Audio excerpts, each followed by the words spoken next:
way we work is always changing. New jobs develop, but gender inequality somehow or another finds its way in there. And despite people doing totally different things than they used to do, certain kinds of inequality still exist. Wage differences, types of jobs men and women have, even where there are a lot of laws against it and a lot of other social processes working against it. What are the processes that allows it to persist in the face of all these things that work against it and in the face of ongoing change, social and technological change? There's good evidence that people use gender, that is, our understanding of each other as men and women, as a basic way of making sense of other people, and they do that just in order to relate to one another. Studies of social cognition show that we automatically sex categorize any person we deal with, and that we do it in less time than it takes to blink our eye.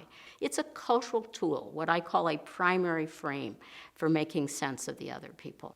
In fact, people only use a very few categories, 2 or 3, as initial starts to making sense of who people are. And in our society, the evidence is that sex, race, and age are primary categories for making sense of other people. Now, the problem with this is that once you categorize a person, when you do it, it makes cognitively available in your mind the cultural stereotypes that you know of who men and women are, ideas about how they should behave. The thing is, of course, if those stereotypes also include ideas that men are more competent or higher status than women, if it starts to infuse those gender meanings, including the meanings of inequality, into your social relations, then this could be a subtle, ongoing process that could be happening as people are carrying out all the activities they engage in, and they could be rewriting gender inequality into new forms of work as they create them. The extent to which you stereotype the person depends on what else is going on in the context.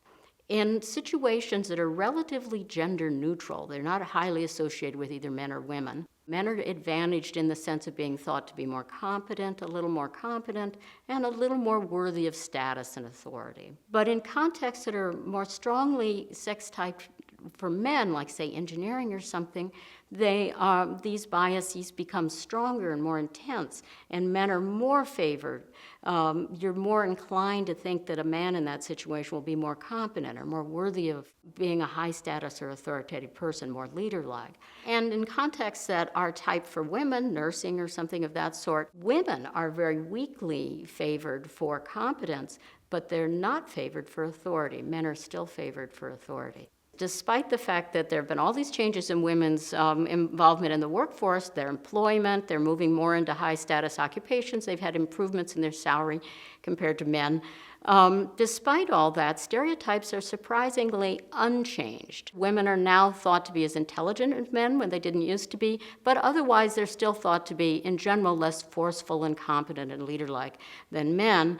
And in all other ways, stereotypes are really unchanged. These lagging stereotypes that are evoked by people's primary frame, do they infect sites of innovation? That is, places where people are inventing whole new ways of working, which might eventually become whole big industries that are the modern world.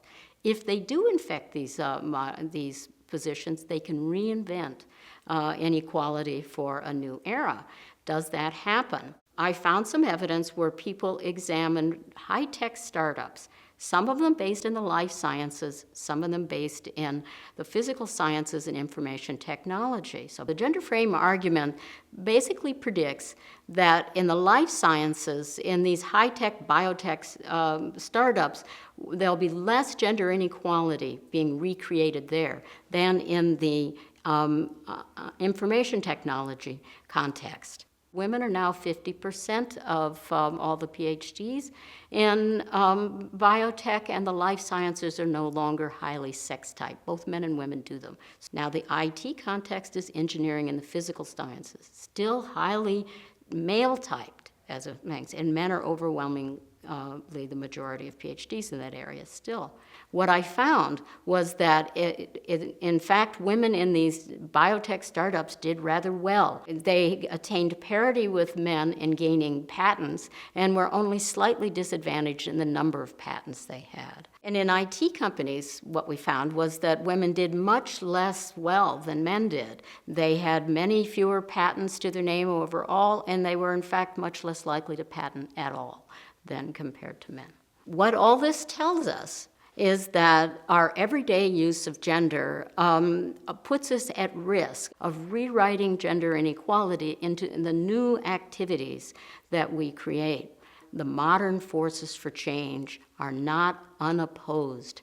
There are things that work against it in our daily, there's a sort of drag or undertow of some basic things that are happening in our interactions, and that we need to struggle against these. If we are aware of it, if we can stop ourselves. Remember, those biases vary from situation to situation. We can exercise some control. We need to do so by working for change in men and women's jobs and equality and in the household division of labor.